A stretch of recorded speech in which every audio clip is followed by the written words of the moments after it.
एका मागून एक निघून पालथी करत तो सावकाराचं प्रेत शोधत होता. आणि अचानक त्याला असा आवाज आला. रात्रीची वेळ होती, मध्यान, आणि अचानक त्याला असा आवाज आला, हात पायांचा आवाज आला. कोणतरी माती उकरत आहे, कोणतरी माती उकरत आहे, प्राण्यांचा आवाज येत आहे. तसा भीमा ताडकन घाबरला. आज काहीतरी भूत या ठिकाणी आलेला आहे. भीमा खूप घाबरला, जागेवर मटकन बसला. पण थोडासा धीर त्याने धरला आणि समोर पाहतो तर काय, कोल्ह्यांची जमात त्या ठिकाणी होती.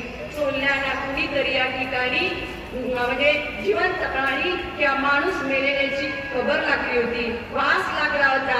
आणि खूप सारी कोल्ह्यांची टोळी त्या ठिकाणी जमली होती. आणि त्या कोल्ह्यांची प्रचंड स्पर्धा सुरू झाली होती की हे प्रेत उकरण्यावरून त्यांच्यामध्ये स्पर्धा होती. भीमाला खूप राग आला.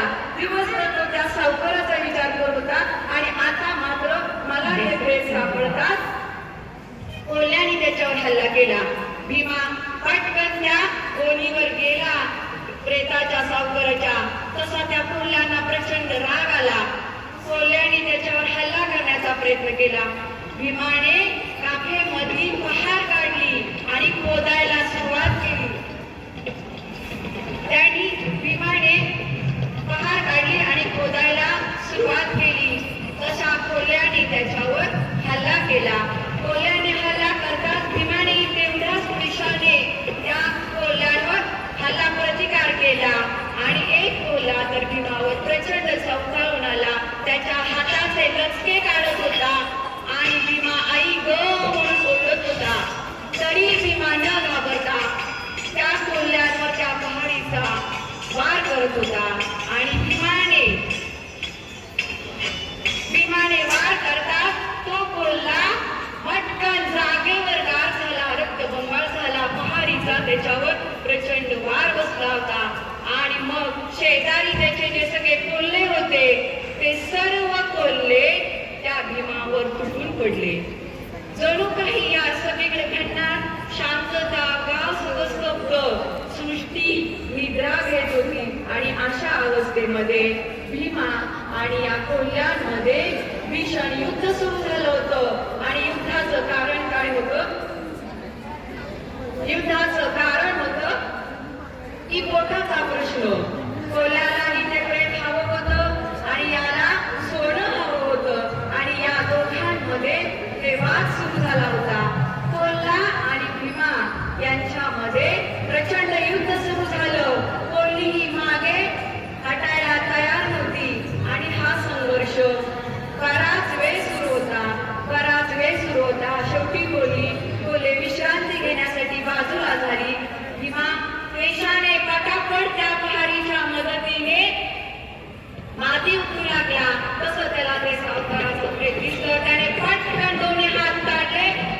काखेमध्ये हात घालून ते प्रेत वर उचललं. त्याला सोन्याची अंगठी हातामध्ये सापडली, कानामध्ये बाळी सापडली. तरीही भीमाला असं वाटलं की त्याच्या तोंडामध्ये हात घालून पाहूयात. आणि त्याने उजव्या हाताने कानकन त्याच्या तोंडावर पहाडीचा प्रहार केला. आणि डाव्या हाताने दोन बोट त्याच्या तोंडात घातली. सगळ्या तोंडातून हात फिरवला.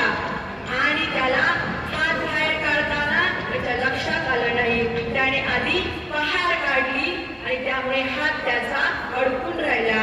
आणि हात अडकल्यामुळे त्याची दोन बोट पूर्ण त्या भूताच्या त्या प्रेताच्या सावकाराच्या दाढेत अडकली. आज त्याला असं वाटलं की खरोखर आपल्याला भूत काय असे सोडणार नाही. प्रचंड तो विवळू लागला. आणि तेवढ्यातच एवढ्या वेळ विश्रांती घेत असलेले कोल्हे जागे झाले. कोल्ह्यांनी कोल्हेकुई केली आणि सारा गाव जागा झाला. गावातून लोकांचा आवाज आला, अरे चला उठा उठा, गावातील प्रेत कोल्हे कुत्री उकरून नेत आहेत. लोकांनी हातामध्ये गंधीर घेतले आणि सारा गाव त्या स्मशानभूमीच्या बाजूने येऊ लागला. भीमा आता घाबरला की रोज या मड्यांमधून मी जे सोनं नेत होतो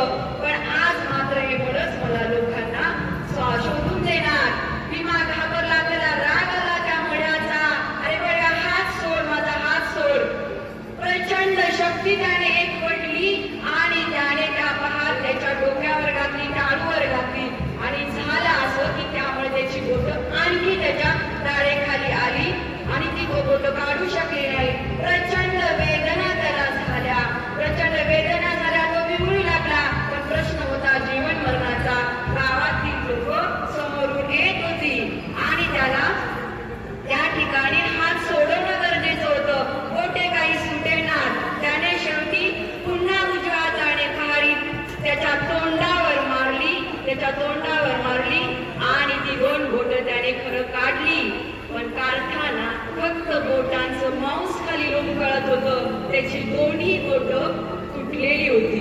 दोन्ही बोटं तुटलेली होती. त्याने एवढा प्रयत्न केला, कारण त्याला असं हे लोक मला असंही मारणार आहे, नाहीतर पोलिसांच्या ताब्यात देतील. आणि ती प्रचंड वेदना बोटांची त्याला सहन झाली नाही आणि ते रक्त बंबाळ बोटं घेऊन हा भीमा तिथून पळत निघाला. जीवाच्या ताकदीनं तो पळत होता. घरी आला आणि घरी आल्यावर त्याला भयंकर ताप अंगात भरला, भयंकर ताप अंगात भरला. आणि ही भीमाची अवस्था पाहून घरामध्ये प्रचंड रडारड सुरू झाली. त्याची बायको मुलगी सगळीकडे प्रचंड आक्रोश सुरू झाला आणि भीमा डॉक्टरांना बोलवलं गेलं. डॉक्टर घरी आले.